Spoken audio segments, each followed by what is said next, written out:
Thanks everyone for having me here. This is the first opportunity from this kind of work that we do in the group to present here. So basically the title of my talk is like exciting excitons in layered materials. So from this it's like so we do in kind of real materials in the atomic scale and try to make device and understand the physics out of this. So basically the talk will be mostly concentrating of two terms. One is what is excitons and what is the layered materials and all. So as you know, you might be knowing that graphite is a very known allotrope of carbon, which is a layered material. So it's a layered kind of structure.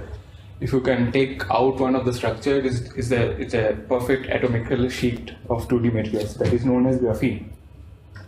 So this graphene offers a lot of unique properties to understand and analyze in terms of device. And this was discovered in 2004 and the Nobel Prize was given in 2010. So you can understand what is the huge impact it was given. So before the discovery and this Nobel Prize winning, there was a very short period of time. But after the graphene, there came a lot of new materials in the same class because of some problems with graphene that I will discuss later. And these are known as some kind of materials. These are also the layered materials, but has some other properties and from the structural things. And then this comes this exciton. So exciton is basically if you give some external bias or external field into the system, it will create an electron and hole. So generally it is to get current out of it, you have to collect electron and holes into the different side. But if you don't collect it, you just let them bound to each other and they hold the system together. That forms the exciton in the system. So how that exciton is formed and how it is distributed in the system, that will be the main focus of the talk. And so because I am telling about one atomic scale of sheets, you can understand that if it is in the multi-layer system and things are in the same layer and things are in the different layer, there are different things that come into the picture.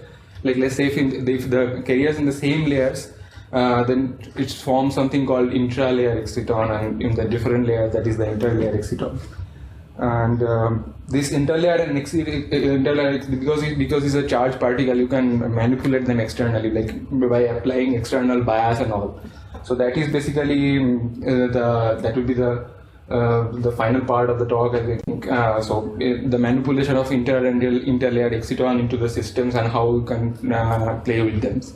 And finally, I'll talk with some of the potential applications of this thing. So my part is basically the main term. So if you create electron and hole together, you create the excitons, let them bound and try to understand the physics out of it. That is the central part of this.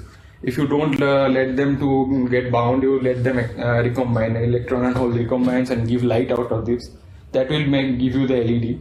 And not only the LED, if you can basically get a single photon out of the system, so that will make you you can make the single photon emitter out of this.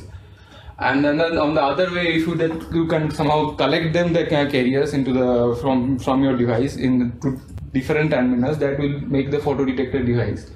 So that is basically the huge application is in solar cell and all. So this will be the mostly topic of the next session. That's all.